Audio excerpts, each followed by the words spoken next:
Assalamualaikum warahmatullahi wabarakatuh. Alhamdulillahirrabbilalamin. Wassalatu wassalamu ala rasulillah wa alihi wa sahbihi wa man walah, amma ba'd. Kaum muslimin rahimakumullah, para shaimin dan shaimat yang dirahmati oleh Allah Subhanahu wa taala. Tentu kita amatlah bersyukur kepada Allah Subhanahu wa taala. Karena kita diberikan kesempatan oleh Allah Subhanahu wa taala untuk kita bisa bertemu dengan bulan yang penuh dengan keberkahan, yang penuh dengan rahmat, penuh dengan anugerah kemuliaan dari sisi Allah Subhanahu wa taala.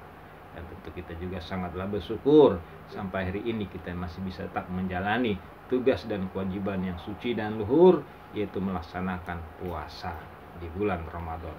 Mudah-mudahan ibadah puasa selama 1 bulan ini kiranya diberikan kekuatan oleh Allah Subhanahu wa taala hingga kita dapat melaksanakannya dengan sebaik-baiknya. Amin ya Allah ya rabbal alamin. Sahabat-sahabat shaimin dan shaimat yang dimuliakan oleh Allah Subhanahu wa taala, perlulah bagi kita saling mengingatkan, saling menguatkan agar apa yang kita laksanakan daripada ibadah puasa dapat terlaksana dengan baik. Yang perlu diingatkan yang pertama-tama adalah tentang keimanan kita. Sebab ibadah puasa memiliki sebuah hubungan yang kuat dengan nilai-nilai keimanan kita. Sebagaimana di dalam ayat yang sering dibacakan dalam surah Al-Baqarah ayat 183 yang bunyinya auzubillahi minasyaitonirrajim bismillahirrahmanirrahim. Ya ayyuhallazina amanu kutiba alaikumusiyam kama kutiba alal ladzina min qablikum la'allakum tattaqun. Begitu jelas sahabat-sahabat yang dirahmati oleh Allah Subhanahu wa taala. Wahai orang-orang yang beriman, diwajibkan bagi kamu berpuasa sebagaimana diwajibkan orang-orang sebelum kamu yang beriman, agar kamu bertakwa. Jadi ibadah puasa sangat ditentukan oleh nilai-nilai keimanan. Dan lebih tegas lagi sebagaimana yang disampaikan oleh Rasulullah SAW dalam hadis yang diriwayatkan oleh Imam Bukhari, yang bunyinya adalah man shoma ramadana imanan wahtisaban ghufirallahu ma qaddama min dzambik. Barang siapa yang berpuasa karena iman dan karena ihtisab, kesadarannya untuk mengharapkan nilai balasan dari sisi Allah Subhanahu wa taala, ghufirallahu ma taqaddama min dzambik, maka Allah akan mengampuni dosa-dosanya yang telah lalu. Sahabat-sahabat yang dirahmati Allah Subhanahu wa taala, jadi jelas iman adalah landasan di dalam kita berpuasa. Bicara iman tentu tidak bisa lepas dari bicara tentang tauhid, karena yang diimani di dalam Islam adalah tentang tauhid, bukan hanya tentang adanya Allah Subhanahu wa taala. Sebab orang-orang kafir Quraisy mengakui pula bahwa Allah itu sebagai Tuhan, tapi dia tidak mengakui bahwa Tuhan itu cuma satu, hanya Allah Subhanahu wa taala. Sehingga konsep keimanan di dalam Al-Islam, di dalam ajaran yang benar yang diturunkan oleh Allah dari seluruh para nabi-nabi dan rasul adalah mengakui hanya satu sang Tuhan, la ilaha illallah Muhammad Rasulullah. Jadi sahabat-sahabat seimin dan seimat yang dirahmati oleh Allah Subhanahu wa taala, ini harus selalu kita perbaharui, harus kita perdalam, harus kita perkuat konsep bahwa Allah itu sebagai Tuhan satu-satunya. Dan kita harus menghilangkan semua unsur-unsur yang bisa menimbulkan adanya sebuah keyakinan kepada Tuhan-Tuhan yang lain. Karena sesungguhnya Tuhan itu tidak ada, yang ada cuma Allah Subhanahu wa taala. Konsep tauhid harus betul-betul kita pelajari dengan baik, sedalam-dalamnya, agar tatanan keimanan kita betul-betul kokoh, betul-betul kuat, betul-betul bersih, dan betul-betul lurus. Muslimin dan seimat yang berbahagia, jadi begitu jelas fondasi di dalam kita melaksanakan berpuasa pada saat ini harus betul-betul selalu kita gali, kita iringi dengan pengolahan keimanan kita kepada Allah Subhanahu wa taala. Mengolah keimanan sama artinya mengolah tauhid mengolah sebuah keyakinan di dalam diri kita, tidak ada Tuhan kecuali hanya Allah Subhanahu wa Ta'ala. Bicara tauhid berarti kita akan berbicara tentang kedudukan Allah sebagai Rabbun dan kedudukan Allah sebagai Ilahun. Karena di dalam konsep tauhid yang diajarkan di dalam Islam, bahwa yang kita harus akui kedudukan Allah itu dalam fungsinya sebagai Rabbun dan sebagai Ilahun. Ini harus kita betul-betul kaji dan kita pelajari apa yang dimaksud dengan Rabbun dan apa yang dimaksud dengan Ilahun. Dua kata ini adalah berhubungan dengan tauhid, dua kata ini berhubungan dengan keimanan kepada Allah Subhanahu wa Ta'ala. Karena yang dikatakan iman, yang dikatakan tauhid adalah percaya hanya Allah sebagai Rabbun, hanya Allah sebagai Ilahun. Tentang konsep ini banyak diungkapkan di dalam Al-Quran.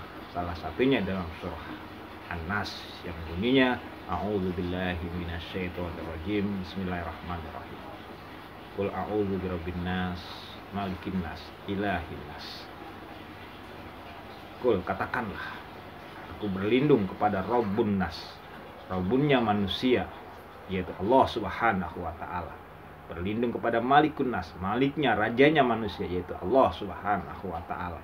Dan yang ketiga, ilahin nas, dan kepada ilahnya manusia, yaitu Allah Subhanahu wa Ta'ala. Jadi kalimat Rabbun, kalimat Ilahun begitu banyak diungkapkan di dalam Al-Quran. Salah satu sebagai contohnya adalah dalam surah An-Nas. Jadi tentang Rabbun, rububiyah, tentang Ilahun, uluhiyah, harus betul-betul kita kaji dan kita teliti selagi atau di saat kita menjalani ibadah saum di bulan Ramadan, agar saum yang kita laksanakan pada hari ini sangat membangkitkan kembali daripada nilai-nilai keimanan kita kepada Allah Subhanahu wa Ta'ala, nilai-nilai rububiyah, nilai-nilai uluhiyah. Allah sebagai Rabbun dan Allah sebagai Ilahun. Ini harus kita gali dan kita kaji. Sahabat-sahabat yang dirahmati Allah Subhanahu wa Ta'ala. Jadi setelah keimanan kita selalu gali, keimanan selalu kita perbaharui, kita perkuat, barulah yang kedua di dalam kita melaksanakan puasa sebagaimana yang diingatkan oleh Rasul dalam hadis yang tadi saya bacakan yang diriwayatkan Imam Bukhari, juga harus memiliki ihtisaban. Ihtisaban adalah merupakan asal dari kata atau kalimat hisab, yang artinya selalu menghitung, selalu mengintrospeksi, selalu mengoreksi.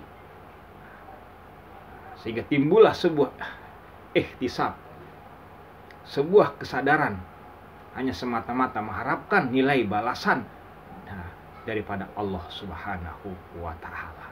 Artinya untuk kita bisa meraih saum Ramadan kita dengan sebaik-baiknya, agar tidak sia-sia, tidak hanya mendapatkan lapar dan haus, kita juga harus melakukan ihtisab. Untuk bisa melahirkan ihtisab, kita harus memulai dengan hisab. Hasibu anfusakum. Koreksilah, hitunglah, periksalah, introspeksilah dirimu. Dengan kita selalu mengintrospeksi diri kita dari hal yang baik dan hal yang buruk, dan terutama sekali kepada hal-hal yang buruk, karena yang perlu dihisab adalah sesuatu yang menyangkut sesuatu yang kurang, yang buruk di dalam diri kita. Karena tujuan puasa adalah untuk mengurangi segala keburukan, segala kekurangan yang ada dalam diri kita. Karena seluruh dosa, seluruh perbuatan yang buruk tentu ditimbulkan oleh nafsu. Nah, di saat Ramadan ini kita hisab terus diri kita. Kita ingat-ingat apa yang kita perbuat dari yang besar hingga yang kecil. Dari sebuah kekurangan. Adapun yang baik-baik tidak perlu diingat. Sebagaimana sahabat Abu Bakar Siddiq radhiyallahu anhu, dia sangat tidak suka jika ada amal-amal baiknya, perbuatan baiknya yang disebutkan atau diingat-ingatkan. Itu terjadi ketika dalam peristiwa setelah wafatnya Rasulullah SAW, di mana sahabat banyak yang ingin kembali ke kampung halaman mereka masing-masing setelah mereka berkumpul bersama Rasulullah di kota Madinah. Nah, setelah Rasul tidak ada, mereka ingin kembali ke kampung halaman mereka untuk tenang beribadah kepada Allah Subhanahu wa Ta'ala. Dan pada satu khalifah, Abu Bakar diangkat sebagai khalifah, ingin tetap agar sahabat-sahabat yang dekat bersama Rasul dan bersama dirinya tidak meninggalkan dia untuk melaksanakan tugas Rasulullah memimpin umat. Ya, terjadilah sebuah perdebatan. Sahabat Bilal ingin kembali ke kampung halamannya.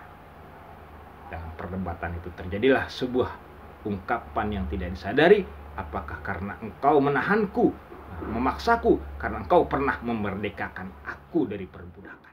Muslimin dan soimat yang berbahagia, mendengar ungkapan Bilal yang seperti itu, begitu terkejut sahabat Abu Bakar Siddiq radhiyallahu anhu dan menangis spontan mendengar ungkapan seperti itu. Kemudian dia berkata dengan penuh kesedihan, dengan penuh ketersinggungan, cukup wahai sahabat Bilal bin Rabah radhiyallahu anhu, cukup. Sesungguhnya aku tidak pernah mengingat apa yang pernah ku perbuat dari sebuah kebaikan, maka jangan kau ingatkan hal itu, dan silahkan kemana kau akan meninggalkan kami, pergilah. Sahabat-sahabat yang dirahmati oleh Allah Subhanahu wa Ta'ala, begitu tingginya para sahabat-sahabat Rasulullah untuk tidak pernah mengingat-ingat kebaikan yang pernah dia perbuat, karena mereka tidak ingin apa yang dia perbuat dari sebuah kebaikan hilang nilainya di hadapan Allah Subhanahu wa Ta'ala. Sungguh ini menjadi sebuah pelajaran yang besar dalam kita berikhtisab. Ikhtisablah, hisablah diri kita dari segala kekurangan-kekurangan yang kita miliki, karena sungguh banyak kekurangan-kekurangan yang kita miliki, karena kullu bani Adam khata'. Setiap keturunan Adam pasti memiliki salah. Mudah-mudahan ini bermanfaat. Barakallahu li wa lakum bil Qur'an. Alhamdulillah.